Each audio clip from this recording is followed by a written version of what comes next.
अद्भुत, अद्वितीय, रोमांचक। सम्राट विक्रमादित्य का सुशासन कैसा था, इसको जीवंत करने के लिए 250 कलाकार जब मंच पर उतरे तो पूरा कार्यक्रम स्थल आश्चर्य में डूब गया। तालियों की गड़गड़ाहट से पूरा लाल किले का माधवदास पार्क गूंज उठा।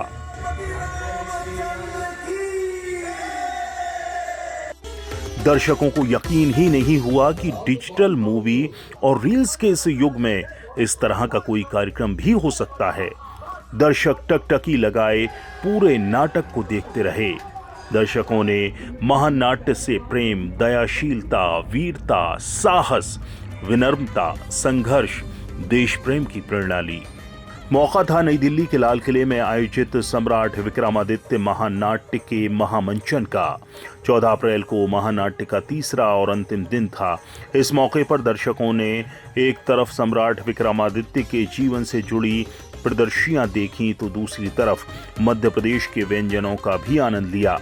मुख्यमंत्री डॉक्टर मोहन यादव ने कहा कि देश की राजधानी में लाल किले की प्राचीर पर निरंतर 3 दिन ऐतिहासिक महानाट्य सम्राट विक्रमादित्य का मंचन उस युग को जीवंत करने का प्रयास है जो विश्व में भारत द्वारा सुशासन और लोकतांत्रिक व्यवस्था को स्थापित करने की पहल से अवगत कराता है।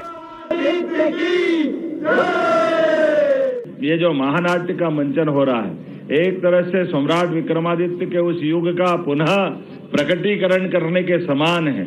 और जब यशस्वी प्रधानमंत्री विरासत से विकास की ओर बात कर रहे हैं, तो ऐसे में स्वाभाविक रूप से जब सुशासन की बात होती है, न्यायप्रियता की बात होगी, वीरता की बात होगी, तब हमको सदैव सम्राट विक्रमादित्य का सुशासन का वो दौर पूरे समाज के सामने आता है।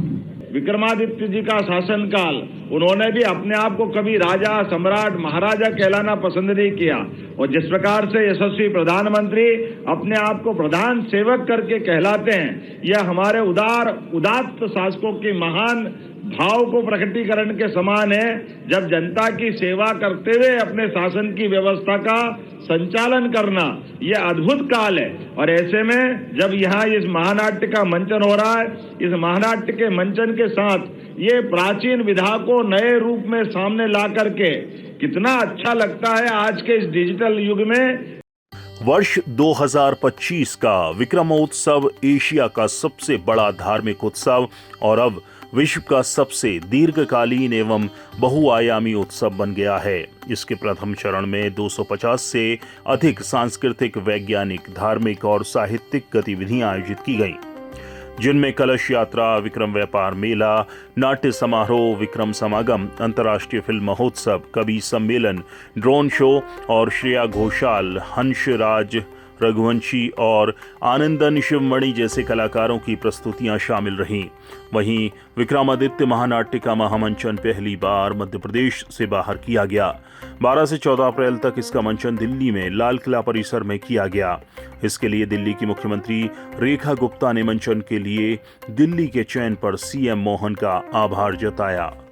दिल की गहराई से धन्यवाद करना चाहूंगी मध्य प्रदेश के हमारे माननीय मुख्यमंत्री भाई मोहन यादव जी को, जिन्होंने दिल्ली को ये सौभाग्य दिया कि इतना भव्य आयोजन और महान सम्राट विक्रमादित्य जी के जीवन मंचन को नाट्य रूप दे करके दिल्ली वासियों को इस गौरव गाथा को देखने का मौका दिया।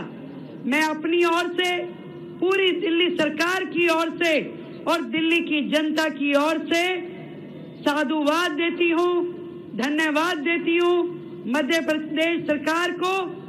और इस प्रकार का आयोजन सच में मोदी जी के नेतृत्व की सरकारों को एक भारत श्रेष्ठ भारत का संदेश देने वाली है।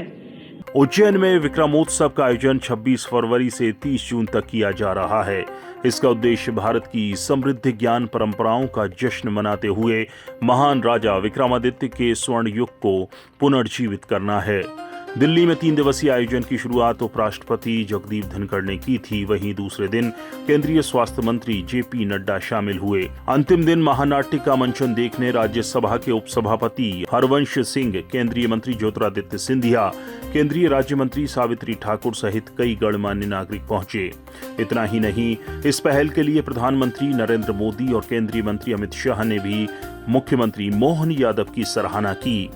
सीएम मोहन की सराहना हो भी क्यों ना, मध्य प्रदेश में वो सम्राट विक्रमादित्य का सुशासन चरितार्थ करने का प्रयास जो कर रहे हैं। ब्यूरो रिपोर्ट, जननायक।